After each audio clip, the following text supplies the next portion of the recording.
Eu quero ler uma história conhecida com vocês. Quero ler a história sobre um homem chamado Nicodemos. João capítulo 3 vai falar deste homem, do encontro que este homem teve com Jesus. Se você puder abrir a Bíblia, é sempre bom. Eu sempre recomendo que as pessoas tragam suas Bíblias, apesar de termos uma projeção do texto bíblico. A sua Bíblia você pode anotar, grifar, colocar afirmações, exclamações, interrogações. Algo que você ouviu e que foi importante. O texto bíblico vai dizer assim: havia um fariseu chamado Nicodemos, uma autoridade entre os judeus. Ele veio a Jesus à noite e disse: Mestre, sabemos que ensinas da parte de Deus, pois ninguém pode realizar os sinais milagrosos que estás fazendo se Deus não estiver com ele. Em resposta, Jesus declarou: digo a verdade, ninguém pode ver o reino de Deus se não nascer de novo. Perguntou Nicodemos: como alguém pode nascer sendo velho? É claro que não pode entrar pela segunda vez no ventre da sua mãe e renascer. Respondeu Jesus: digo a verdade, ninguém pode entrar no reino de Deus se não nascer da água e do Espírito. O que nasce da carne é carne, mas o que nasce do Espírito é Espírito. Não se surpreenda pelo fato de eu ter dito: é necessário que vocês nasçam de novo. O vento sopra onde quer. Você o escuta, mas não pode dizer de onde ele vem, nem para onde vai. Assim acontece com todos os nascidos do Espírito. Perguntou Nicodemos: como pode ser isso? Disse Jesus: você é mestre em Israel e não entende essas coisas? Asseguro que nós falamos do que conhecemos e testemunhamos, do que vimos, mas mesmo assim vocês não aceitam o nosso testemunho. Eu falei de coisas terrenas e vocês não creram. Como crerão se falar de coisas celestiais? Jesus termina essa sessão com uma pergunta. Nós vamos orar a Deus mais uma vez. Orar nunca é demais, sobretudo quando nosso coração fala. A oração de fato ela é efetiva, não só quando as nossas bocas ou nossos lábios falam, mas quando o nosso coração fala. Fale com seu coração na presença do Senhor. Querido Pai, nós estamos aqui com esse texto que fala desse encontro que o Senhor teve com um homem chamado Nicodemos. Pai, nós queremos nos encontrar com o Senhor e queremos que a Tua palavra entre fundo ao nosso coração. E isso eu te peço, Pai, em nome de Jesus. Amém. Eu lembro que no final da década de 80, eu fui estudar em Recife. E lá eu assisti um filme que se tornou depois um grande sucesso. Virou uma série de filmes. E eu estou me referindo ao Poderoso Chefão. Don Corleone. Certamente você já ouviu, já assistiu a algum filme da série. E em especial uma cena me chamou muito a atenção desde aquela época. A cena mostrava um daqueles mafiosos visitando um bispo. E o bispo estava assentado a uma fonte com pedras dentro dessa fonte. Era uma fonte no centro de uma casa e ali eles travaram um diálogo. E nesse diálogo, em uma certa altura, o bispo pega uma pedra daquela fonte e diz para aquele mafioso: o grande problema da Itália é que o cristianismo envolveu os italianos, mas não entrou dentro deles. Ele quebrou aquela pedra que ele havia tirado da fonte e disse: aconteceu isso, por fora está molhada, mas por dentro está seca. Quando eu me refiro a esse diálogo do filme O Poderoso Chefão, eu quero olhar para a vida de Nicodemos e dizer que, de alguma forma, o contato, a comunhão, a vida espiritual desse homem era uma vida de fachada. Era uma vida impermeável. Por fora se molhava, mas por dentro ainda estava seca. E esse fenômeno da religiosidade sem representatividade, sem referencial de vida, não é algo apenas presente na história de Nicodemos. Mais do que nunca na história, isso é verificado. Nos Estados Unidos, já há muito tempo, você encontra um grupo de pessoas chamados lá de os sem igrejas. Esses sem igrejas são aqueles que se apresentam como evangélico, mas não têm na sua vida espiritual nenhum traço de uma vida espiritual. Eles se remetem à denominação, ao ramo religioso por herança familiar, por herança histórica. São de alguma forma ligados à religião, sem contudo viver uma vida íntima, espiritual, relacional com o Pai, com o Filho e com o Espírito Santo. É o que nós chamamos também de crentes nominais, que professam crer, que afirmam acreditar na existência de Deus, que tem Bíblia em casa, até leem a Bíblia e vêm para a igreja eventualmente, quando não regularmente. Mas o coração deles ainda não foi atingido. No Velho Testamento é muito comum se falar do coração de pedra. E quando a promessa do Velho Testamento, em Jeremias e Isaías, você vai encontrar isso de uma forma muito rica, de que Deus faria uma transformação no coração das pessoas. Tiraria o coração de pedra e daria um coração de carne. Metaforicamente, ele estava dizendo que o coração seria transformado, as emoções seriam transformadas, e a vida, por decorrência, também seria transformada. Eu leio essa história, irmãos, e vejo aqui, nesse trecho que acabei de ler com vocês, duas partes. A primeira parte eu vejo o retrato de alguém nominal que busca a Deus por curiosidades espirituais, mas não por uma entrega verdadeira. É alguém que, por mais que curioso que estivesse, não havia ainda experimentado interiormente uma mudança radical, substancial, que iria subsidiar uma mudança externa. A outra parte da história é uma proposta que Jesus faz para Nicodemos e a todos nós. Jesus vai, enquanto que a primeira parte nós encontramos uma busca limitada, nós encontramos Jesus falando de uma entrega total. Porque isso acontece muito com quem vive na religiosidade, uma entrega parcial. A entrega total se verifica naqueles que de verdade tiveram um encontro, uma transformação operada pelo Espírito Santo de Deus no nosso coração, fazendo-nos nascer de novo. E daqui a pouco eu vou explicar um pouco sobre o que é nascer de novo. Nicodemos se cerca de todos os cuidados. Cuidados para não ser visto. Cuidado para que aquela procura, aquele encontro fosse o máximo possível secreto. Que os paparazzis, as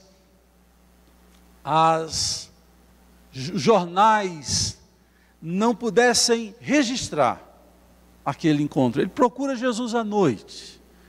Ele encontra um espaço no anonimato, na escuridão, para procurar Jesus. Já é alguma coisa, podemos dizer. É alguém que está procurando Deus. É uma forma de avaliar a história. Mas também era alguém que não queria se expor.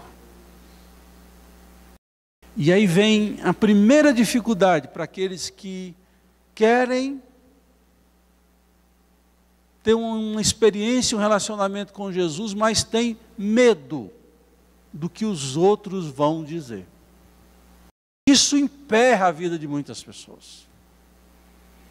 É porque eu nasci assim, nessa religião, eu tenho que morrer nessa religião. Quantas vezes eu já ouvi isso, você também? Quantas vezes eu vejo pessoas interessadas na mensagem do Evangelho, mas têm medo do que os outros vão falar e, sobretudo, do preço que têm que pagar, sem descobrirem, por isso, que o grande preço já foi pago por Jesus na cruz do Calvário. Meus irmãos, esse homem procura Jesus à noite, não porque ele estava ocupado o dia inteiro. Ele procura Jesus à noite porque, de alguma forma, ele tinha algumas curiosidades. Ele queria, de alguma forma, conhecer esse homem enigmático que todos falavam em Jerusalém. Mas lá no fundo, ele não queria tomar uma decisão. E você vai ver porque ele vai e faz aquelas perguntas todas, faz até uma declaração a respeito de Jesus. Olha, porque ninguém faz isso se não for enviado de Deus. Ele reconhece o poder de Deus, ele reconhece a autoridade de Jesus, ele vai reconhecendo algumas afirmações teológicas. Mas essas afirmações e reconhecimentos não fazem diferença na vida deles, porque ali no coração não entrava na razão e na mente. E tem muita gente que é quase crente, mas não é crente. Porque todas as evidências de Deus, do que Ele é e do que Ele faz, está ainda aqui. Não desceu para o coração, não desceu para cá. Além de procurar Jesus à noite, João tem todo um cuidado para dizer que esse homem é um grande religioso. E que se esperava de um grande homem religioso, líder de Israel, que ele tivesse um conhecimento de Deus e que ele fosse um homem maduro. No mínimo se espera isso. E ele aparentemente parece que está arrotando o conhecimento de Deus. Eu vou ler com vocês mais uma vez o que ele disse aqui. É interessante toda a construção que João, o evangelista, vai fazer para falar de Nicodemos. Ele vai dizer assim de uma forma muito interessante: mestre, começa errado. Porque quem se aproxima de Jesus como mestre, não o conhece como Salvador. O que ele ensinou como mestre só faz sentido se você se submete ao que ele ensinou. E ele tem que ser Senhor e Salvador para depois ser mestre. Ah, tem tantos mestres aí fora, tem tantas pessoas que falam bem bonito, que têm frases bonitas e feitas, ele está ensinando. Mas Jesus, antes de ser um mestre, Jesus é o doador da vida. Jesus é a própria vida. E ele se aproxima de um homem inteligente. Nicodemos se aproxima de um mestre. Não faz muita diferença, irmãos, quando Jesus é simplesmente um mestre. Jesus é Senhor e Salvador. Quando Ele é Salvador, eu me descubro pecador. Quando eu tenho um mestre, eu sou alguém que estou atrás da verdade e da busca sincera. Mas quando eu encontro um Salvador, eu me encontro pecador e encontro um Salvador para me perdoar dos meus pecados. Essa é a diferença básica. Mestre, sabemos que ensinas da parte de Deus, pois ninguém pode realizar sinais milagrosos que estás fazendo se Deus não estiver com ele. Em resposta, Jesus declarou: digo a verdade. Jesus muda de assunto. Jesus tem essa tática. Se você for ler os diálogos que Jesus travou com pessoas na Bíblia, parece que Jesus muda de assunto. Jesus está no assunto. Jesus não está tangenciando. Jesus está dentro do assunto. Foi isso que aconteceu com outro religioso, que da mesma forma de Nicodemos, o procurou como alguém que fosse como Moisés, alguém que conhecesse a lei, o jovem rico.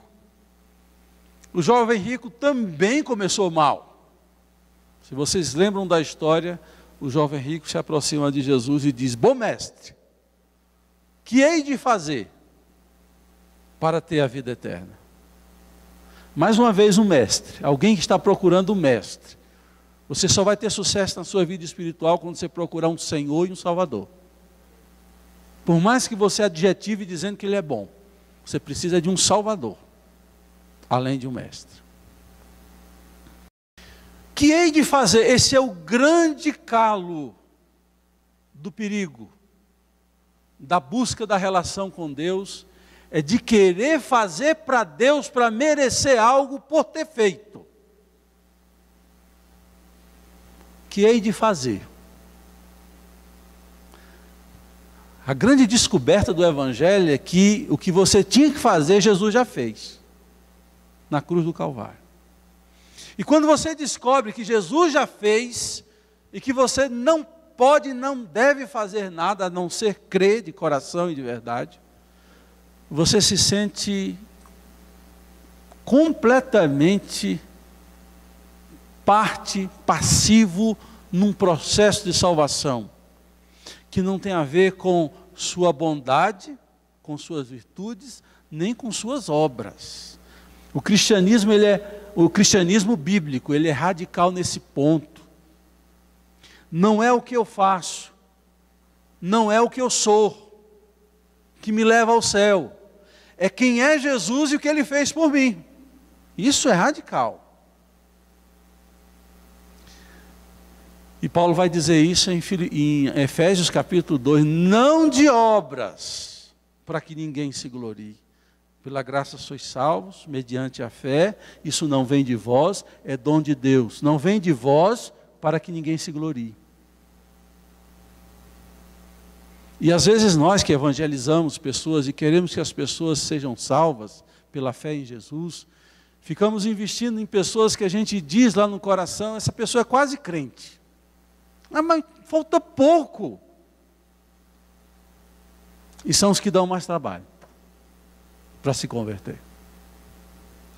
Porque o quase crente, ele vai se achar bonzinho. Ele vai achar que Deus vai recebê-lo porque ele é bonzinho.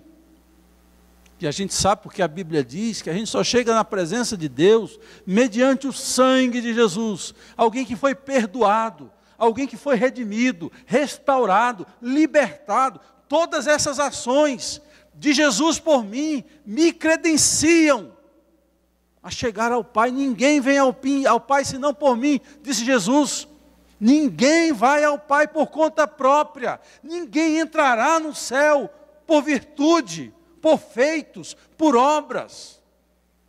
Porque lá você só chega quando reconhece que se Deus não fizesse uma mudança na sua vida, se Deus não mudasse o rumo, se Deus não mudasse o curso, se Deus não segurasse na sua mão, você não chegaria. É essa sensação que está no coração de todo perdoado, todo arrependido, todo nascido de novo. Não é meritocracia, não é por merecimento. Ah, triste é aquele que está vivendo uma vida espiritual que acha que merece alguma coisa. Que equívoco. Que engano. Se tem alguma coisa que nós merecíamos era a condenação eterna. E o que nós recebemos é salvação eterna, não por nossos méritos, mas pelos méritos de Jesus. Volto ao jovem rico. O jovem rico diz: que hei de fazer? E Jesus é o homem mais inteligente que pisou nessa terra. Ele dá corda. Ele diz assim: então, vende tudo o que você tem e dê aos pobres. Ele havia dito que havia cumprido todos os mandamentos. Jesus iria provar para ele que ele não havia cumprido os mandamentos. E diz o texto Se vocês lembram da história, que aquele jovem sai triste, cabisbaixo, porque ele não estava pronto para vender os seus bens e dar aos pobres. Porque Jesus estava dizendo que a própria busca dele era uma busca enganosa. Ele estava querendo saber o que tinha que fazer. Quando Jesus disse o que ele tinha que fazer e que ele não tinha condição de fazer, ele se descobriu incapaz de fazer, porque o homem nunca faz perfeitamente o que deve fazer. Se não é Deus em Jesus Cristo que faz por nós, pela sua graça e misericórdia, a gente não chega lá. Dois homens, o jovem rico, Nicodemos, buscando descobrir o segredo, os mistérios da vida, procurando descobrir como chegar ao céu. E uma coisa eu posso dizer, irmãos, não é pela religião que você vai ao céu, não é por estar nessa igreja ou em qualquer outra igreja, não é pelas doações beneficentes que você faz para algum órgão de caridade, não são os seus anos de igreja nem os seus feitos que de alguma forma te levará ao céu. É um encontro com Jesus. Aliás, é um encontro consigo mesmo. A grande bênção do verdadeiro encontro com Jesus é que ele te leva a se encontrar, a você ter um encontro consigo. Esse é o grande encontro. Quando você se descobre inapto, indecente, impróprio de estar na presença de Deus, mas encontra graça e salvação e perdão na presença de Deus. Para mim, Isaías deixa claro o que eu quero dizer. Diz a Bíblia que no ano da morte do rei Uzias, Isaías capítulo 6, Isaías prossegue: eu vi o Senhor assentado em um alto e sublime trono. E ele começa a descrever a glória do Senhor, as abas das vestes do Senhor, serafins subindo e descendo, cobrindo os pés, cobrindo os olhos. E ao final, sabe o que é que ele diz? Ele irrompe em um grito e diz: ai de mim que estou perecendo e vivo no meio de um povo de impuros lábios. Se a presença de Deus, se a sua vida religiosa não te leva a se descobrir, a se encontrar, a descobrir sua miséria, a sua religiosidade, é uma religiosidade igual a de Nicodemos. Só está na capa, não atingiu o seu coração. Ai de mim. Esta é a frase. Esta é a frase que disse o publicano da parábola que Jesus conta, de dois homens que subiram ao templo com o propósito de orar, e um religioso orou bonito, teologicamente bonito, mas só que ele faz um relatório dos feitos que ele fazia. Graças te dou porque não sou como esse pecador miserável. Eu, ao contrário, dou o dízimo de tudo que eu tenho, jejuo tantas vezes por dia, oro tantas vezes por dia. Aí ele começa a fazer um relatório para dizer: eu mereço, eu mereço, eu mereço. O publicano não ousava levantar os olhos e batia no peito, dizendo uma frase: se propício a mim que sou pecador, se propício a mim que sou pecador, se propício a mim. É esta percepção que quebra o coração de Deus. Porque diz Jesus que essa parábola que foi contada por ele, que só um desceu justificado. Só um. E não foi aquele que fez a oração bonita. Foi aquele que foi sincero. Foi aquele que orou de coração, de verdade, do fundo da alma, reconhecendo a sua incapacidade. Reconhecendo que precisava do perdão e da mão de Jesus guiando. É esse. Nicodemos tenta ganhar a atenção a simpatia de Jesus elogiando Jesus. Jesus não precisa do nosso elogio. O que Jesus quer de verdade é que você busque com o espírito sincero de adorador. Não é à toa que lá em João capítulo 4 diz que Deus está à procura de verdadeiros adoradores, não de bajuladores,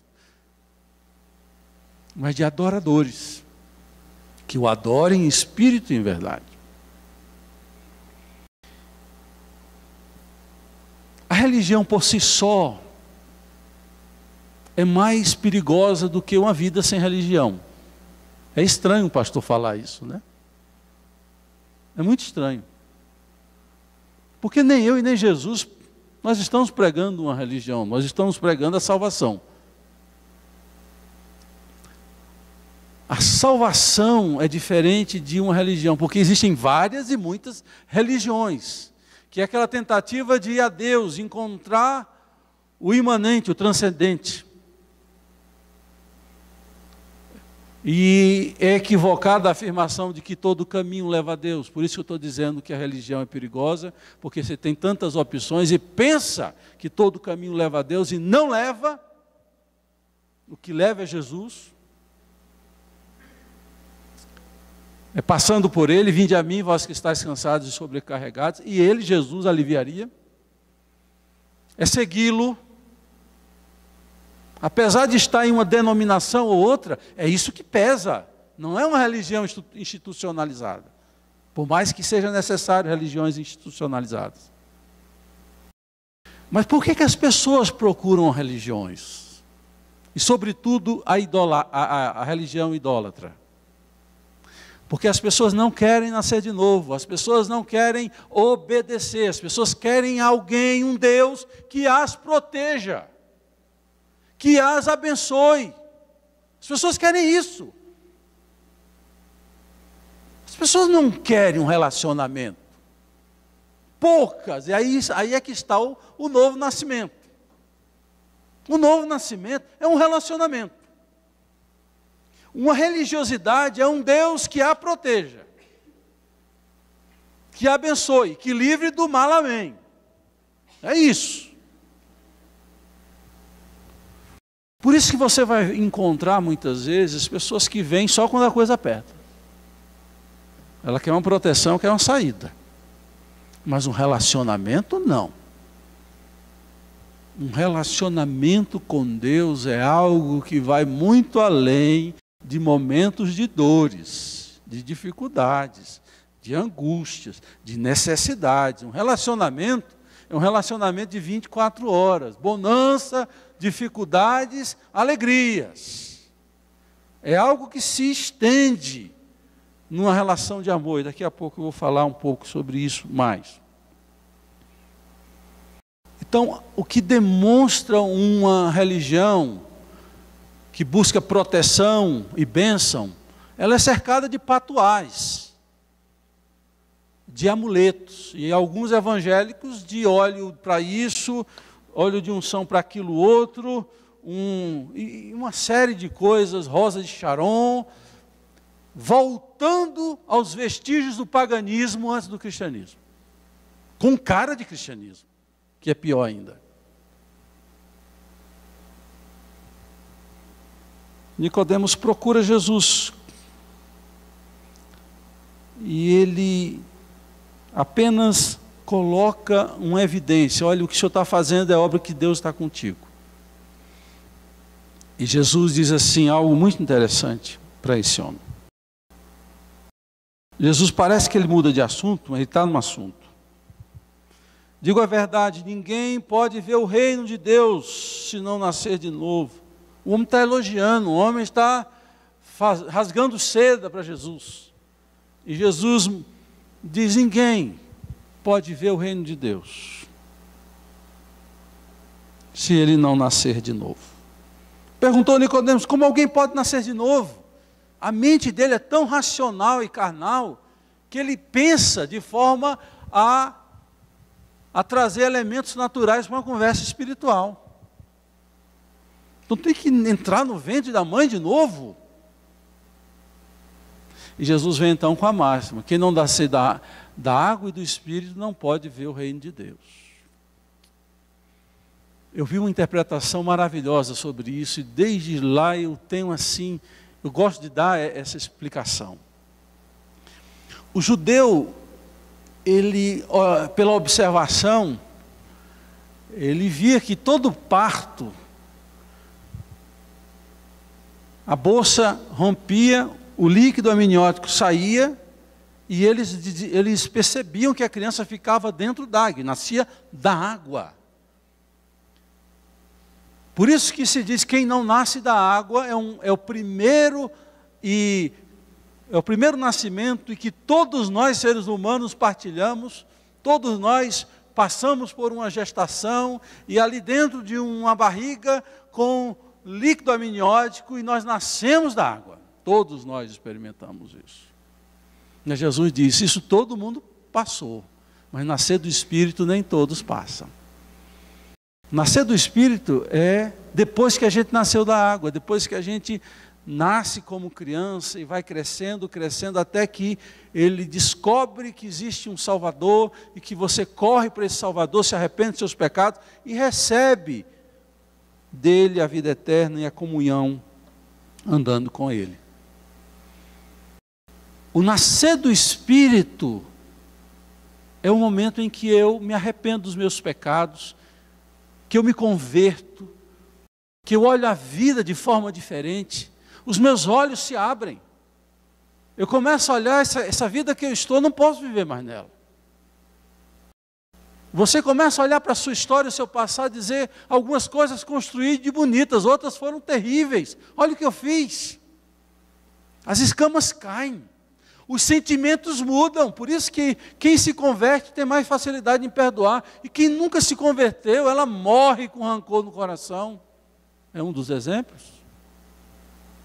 Deus de fato traz um novo coração, Deus dá uma nova disposição. É o que acontece aqui dentro, em João, na primeira carta dele. Vocês sabem que João escreveu o Evangelho e escreveu 3 cartas. A primeira carta de João, ele vai elencar provavelmente 9 características de alguém que é nascido de Deus. Leia a primeira carta de João, hoje em casa. Quem é nascido de Deus não vive na prática do pecado. Quem é nascido de Deus não fica odiando o seu irmão. Ele vai trazer evidências que sinalizam um novo nascimento. E é esse termo que João usa, nascido de Deus. Quem é nascido de Deus? Quem nasceu de novo. Aquilo que Jesus aponta para Nicodemos. Meus irmãos, enquanto nós encontramos alguém que quer uma vida espiritual limitante, pela metade, religiosa, apenas, sem relacionamento, Jesus propõe uma vida com um novo nascimento. E como eu posso vivenciar esse novo nascimento? Quais são as atitudes, além do arrependimento sincero e fé? O que é que eu posso fazer para que de fato o novo nascimento chegue à minha vida? Eu vou ser bem didático e bem prático, usando palavras de Jesus. Além de se arrepender dos seus pecados e crer nele, você precisa ir a ele, estar com ele, andar com ele. Ele tem que ser seu amigo. Ele tem que ser seu companheiro, seu orientador, seu advogado, seu consolador. Vinde a mim, Jesus diz. Depois que você chega a ele, o que é que você tem que fazer? Siga-o. Quando você lê os evangelhos, Jesus vai dizer para muitos, vem e siga-me. Eu preguei hoje em um acampamento que eu falei de Levi. Falei também no grupo familiar. Falei de Levi. Ele estava com a sua banca armada, ele era um coletor de impostos, salário altíssimo. Jesus passou por ele e disse assim, vem e segue-me. E a Bíblia diz que ele largou tudo e seguiu Jesus. Isso só quem nasceu de novo é que faz. Quem não nasceu de novo não tem coragem de largar tudo. E a Jesus, vinde a mim, vós que estáis cansados, segui-lo. Segundo. Terceiro, é claro que se eu fosse escolher uma ordem, isso se mistura, então, só didaticamente eu estou usando essa ordem. Terceiro, ame-o. Se a sua relação for uma relação de interesse, o amor estará excluído dela. Mas se o amor estiver presente, tudo muda. Ele vai dizer: amarás o Senhor teu Deus de todo o teu coração, com toda a tua alma, com todo o teu entendimento. Amarás. É diferente, irmãos, quando a nossa vida espiritual é fundamentada no amor, e não no interesse, e não no medo. Não adianta você seguir a Deus por medo, é base falsa. A base é o amor. O relacionamento é construído e vai desembocar no amor, ou inicia no amor e desemboca no relacionamento. Vá a Ele, siga a Ele, ame-o. Quarto, obedeça-o. Eu digo isso muito, mas recentemente eu tive a oportunidade de dizer isso que eu vou dizer. Algumas pessoas perguntam: você quer que eu lhe chame de pastor, de reverendo ou de Luciano? Eu digo: fica a seu critério. O importante é que você me obedeça. Jesus diz uma coisa interessante. Jesus vai dizer assim: de que me adianta chamar Senhor, Senhor, se vocês não fazem o que eu me mando? O que Jesus estava dizendo? Não adianta títulos. Se você me dá um título de Senhor, é bonito no papel, excelência, doutor, é bonito no papel. Mas se só for título, se for tratamento, não vale nada, meu irmão. De que me adianta chamar Senhor, Senhor, e não fazer o que eu mando vocês fazerem? Jesus quer ter essa relação com a gente, uma relação de amor e de obediência, de alguém que faz tudo que ele manda. Se ele disse que a comida e a bebida dele era fazer a vontade do Pai, qual deve ser a nossa comida e bebida? Fazer a vontade de Jesus. Esse é o grande dilema e conflito existencial, é que a gente quer que Jesus faça a nossa vontade. A gente não está pronto a fazer a vontade dele. Por fim, nessa relação de novo nascimento, para que se estabeleça de fato novo nascimento, para que se evidencie um novo nascimento, é necessário prosseguir. E eu escolhi essa palavra a dedo porque é uma palavra bíblica, né? Paulo vai dizer em Filipenses que ele prossegue para o alvo. É mais do que seguir. Seguir é uma atitude determinada de fazer, de escolher uma direção e seguir. Prosseguir é encontrar empecilhos para seguir e continuar investindo para se desvencilhar de dificuldades, obstáculos que impedem seguir. E esses grandes obstáculos não são problemas, não são dificuldades. Sabe quais são os grandes obstáculos? Nós mesmos. Nosso coração.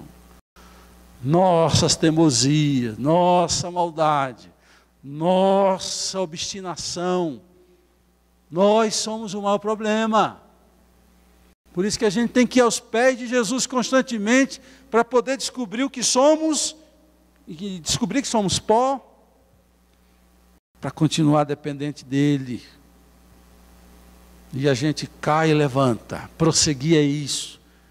O diabo muitas vezes acusa: não tem mais jeito para você, e você diz: eu vou prosseguir. Porque ele disse, está registrado na palavra dele, que aquele que vem a mim, de modo algum lançarei fora. Até mesmo aqueles que nasceram de novo podem enfrentar momentos na vida em que o coração esfria, em que a alma se abate, em que a vontade de adorar a Deus e seguir a Deus estão ali presentes, Mas eles se levantam e continuam prosseguindo. Prossiga. Isso é um sinal de novo nascimento. Quando mesmo depois de um grande momento difícil, você se levanta e prossegue. Como terminou a vida de Nicodemos, irmão? Será que Nicodemos, a história de Nicodemos, foi similar à história do jovem rico? Porque a história do jovem rico é contada como se fosse uma história pronta, acabada. Ele foi embora, nunca mais voltou, não quis mais saber de Jesus. E Nicodemos? Como acabou a história de Nicodemos? Acabou ele constatando que ele não queria nada com o novo nascimento, que o que Jesus estava pedindo para ele era algo demais. Abra comigo em João capítulo 19, por favor. Versículo 38. Depois disso, José de Arimateia, que era discípulo de Jesus, ainda que ocultamente, pelo receio que tinha dos judeus, rogou a Pilatos que lhe permitisse tirar o corpo de Jesus.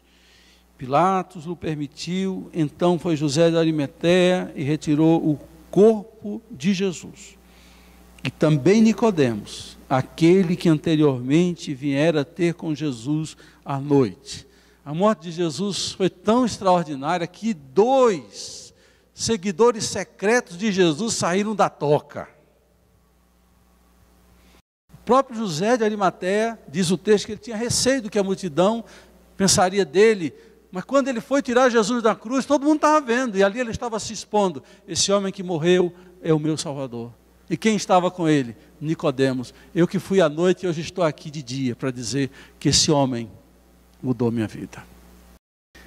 A história de Nicodemos termina diferente, porque a sugestão que Jesus deu para ele, de que ele tinha que nascer de novo,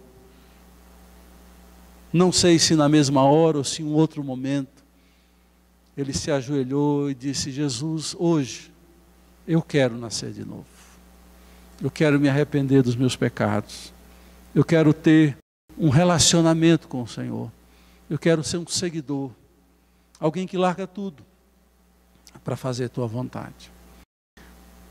Você que está aqui hoje, pode vivenciar um novo nascimento, mesmo estando nessa igreja há muito tempo, como religioso.